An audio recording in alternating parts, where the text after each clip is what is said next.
नमस्कार मित्रांनो, तुम्हाला सगळ्यांचं आजच्या नवीन व्हिडिओमध्ये खूप मनापासून स्वागत आहे. मित्रांनो, काव्यमनचा आजचा भाग आहे आणि आज जी कविता मी तुम्हाला वाचून दाखवणार आहे ती आहे कवी संदीप खरे यांनी लिहिलेली सफरचंद नावाची कविता. मौनांची भाषांतरे या त्यांच्या काव्यसंग्रहातली ही कविता आहे. कवी संदीप खरे यांच्या बऱ्याचशा कविता आपण खूप पूर्वीपासून ऐकत आलो आहोत. खूप सोप्या साध्या शब्दात लिहिलेल्या आणि आयुष्याचा खूप एक गहन अर्थ सांगून जाणाऱ्या कविता त्यांच्या असतात. आयुष्यावर बोलू काही या त्यांच्या एका कार्यक्रमामुळे बऱ्याचशा त्यांच्या कविता आपल्या तोंडात आज गाणी म्हणून बसलेल्या आहेत आणि खूप सुरेल अशा त्या कविता आपल्याला वाटतात. बऱ्याचशा ह्या ज्या कविता आहेत, जसे दिवस असे की कोणी माझा नाही मी कोणाचा नाही, किंवा नसतेस घरी तू जेव्हा, दमलेल्या बाबाची कहाणी, या बऱ्याचशा कविता खूप जुन्या आहेत आणि ह्या मौनांची भाषांतरे या त्यांच्या काव्यसंग्रहातल्याच आहेत. सफरचंद ही जी आजची कविता आहे ती सुद्धा याच काव्यसंग्रहातली आहे आणि कुठेतरी माणसाच्या दैनंदिनीबद्दल, रुटीनबद्दल खूप मोकळेपणाने, खूप सोप्या भाषेत ती बोलून जाते. आपल्या कामामुळे कोणाला फायदा होतोय, नाही होतोय, कोणाला आपलं काम समजतंय, नाही समजत आहे, याचा खूप जास्ती विचार न करता आपण आपलं काम सातत्याने केलं पाहिजे, खूप मनापासून ते केलं पाहिजे. कन्सिस्टन्सी आणि ऑथेंटिसिटी जर तुमच्या कामात असेल आणि ते काम तुम्हाला तुमच्या आवडीचं असेल तर नक्कीच तुम्ही यशाची पायरी चढत चढत राहता, असं काहीच सुचवून जाणारी ही कविता मला वाटतंय. कवितेचं नाव आहे सफरचंद आणि खूप सोपी सुंदर अशी कविता आहे. थोडं लक्ष देऊन ऐकाल तर तुम्हाला त्याचा अर्थ समजेल. मला जो या कवितेचा अर्थ कळलाय तो मी पुन्हा शेवटी सांगण्याचा प्रयत्न करते, पण आधी आपण कविता पाहूया. कवितेचं नाव आहे सफरचंद. सफरचंदाने ना नुसते पडायचे असते, सफरचंदाने ना नुसते पडायचे असते, करायची नसते काळजी फांदीवरील इतर सोबती पिकल्याची न पिकल्याची, करायची नसते काळजी फांदी खालील बेसावध डोक्यांची. वेळ झाली कळता क्षणी सारा गर गोळा करून फांदीच्या फलाटावरून झाडाचे गाव सोडायचे असते. सफरचंदाने ना नुसते पडायचे असते. ते पाहून कोणाला गुरुत्वाकर्षणाचा नियम सुचू दे न सुचू दे, सुचल्याच्या आनंदात तेच सफरचंद त्याने कापून खाऊ दे न खाऊ दे. पडणाऱ्याचे नशीब वेगळे, सुचणाऱ्याचे नशीब वेगळे, सुचणाऱ्यागत पडणाऱ्याने नोबल बिबल मागायचे नसते, सफरचंदाने नुसते पडायचे असते. विचार नसतो करायचा, विचार नसतो करायचा, स्थितीज ऊर्जेची गतीज ऊर्जा कशी होते नसते चिंतायचे, की मरणासारखे त्वरण सुद्धा अंगभूत असते.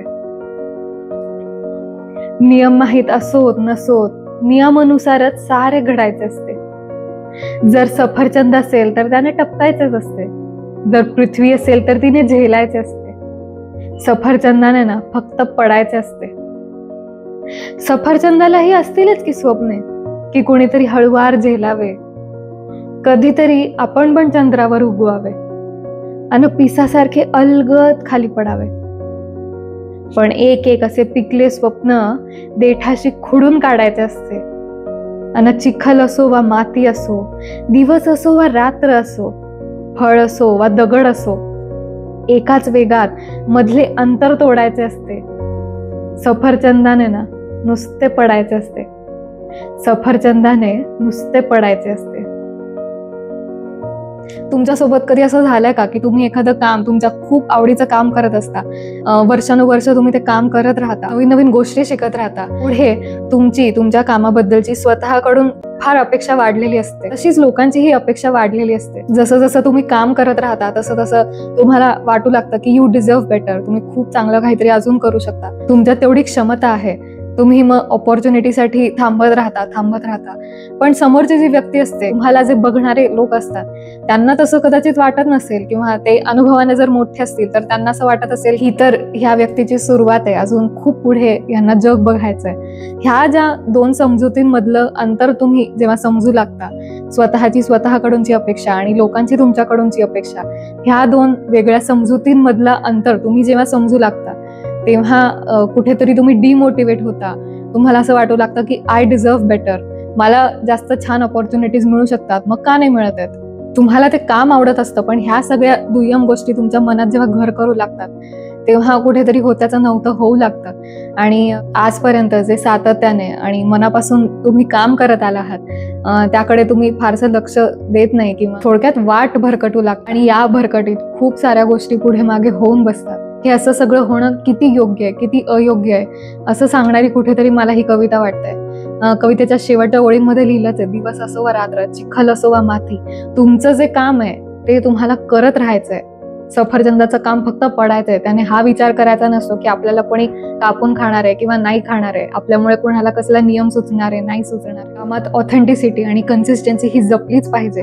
कम व्हॉट मे ह्या दोन गोष्टी खूप जपल्याच पाहिजे। तर अशी ही आजची कविता होती। आजची ही कविता तुम्हाला कशी वाटली ते तुम्ही जरूर कळवा। काव्यमनला तुम्ही खूप भरभरून साथ देत आला आहात, अशीच साथ पुढेही देत चला आणि काव्यमनच्या पुढच्या भागाची जरूर वाट